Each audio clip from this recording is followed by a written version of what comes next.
Mexicans, get some shut-eye. Tomorrow morning we cross the border into America and your new lives and the American dream. Adios, muchachos. ¿Escucharon eso, muchachos? El sueño americano. Ay, voy a conseguir un buen trabajo y voy a enviar dinero a mi ranchito. Y le voy a comprar una casonona a mi mamá y mi papá en su pueblo. Chales, güey. Voy a comprar una casa grandísima y voy a tener una carne asada cada fin de semana para mi familia y mis amigos. Y ustedes siempre van a estar invitados. Three Mexican gentlemen exchanging their versions of the American dream. Two of them are dreamers, for sure, and one of them is a realist or a pessimist that couldn't figure it out. I love the contrast between the two hopeful and the realistic one.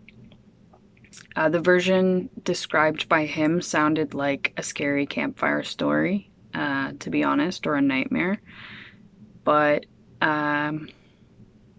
it also made me really uncomfortable and gave me that perspective to know that a lot of the Hispanic population in the US really face a lot of these challenges in real time.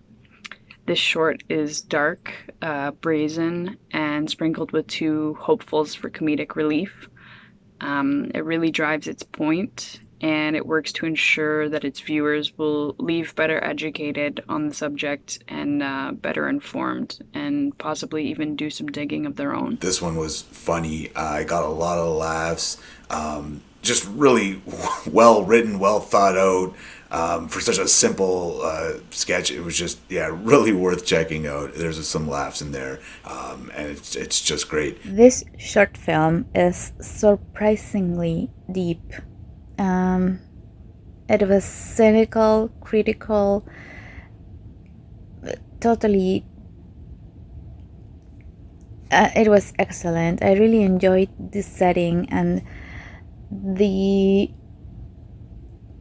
day-to-day conversation between these characters that just want different and improving their lives, how their thought process is going, and this other character that's just plain and simple describing a dire future and telling so many truths in such short time and with this composure, and the script is very thoughtful, well researched.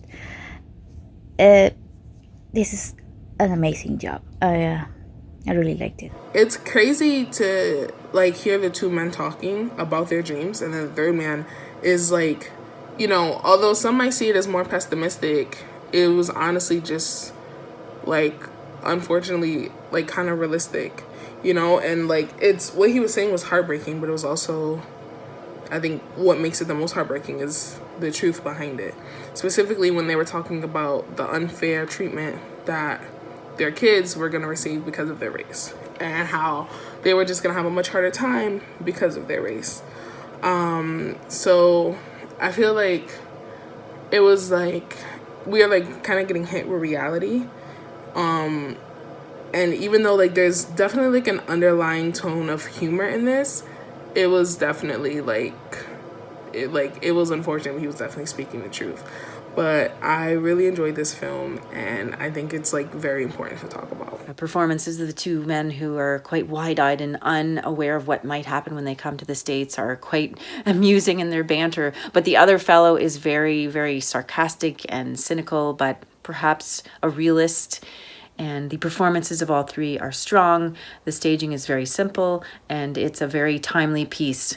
Well done. Uses a kind of dark comedy to implement a lot of these important questions about what the American dream really is, in the idea of idea versus reality. So while it's funny in its presentation, because you have this contrast of these two optimistic gentlemen, and then this kind of morose, very plain-spoken realist, kind of cynic, I think would be the more appropriate word. While that is funny in the inherent contrast, he's bringing up a lot of points and realities that are unfortunately not funny for so many people who immigrate to this country. The whole piece in itself is just obviously an important and critical reminder that the American dream is not what it's hyped up to be for everyone that comes here, and that is in no way fair.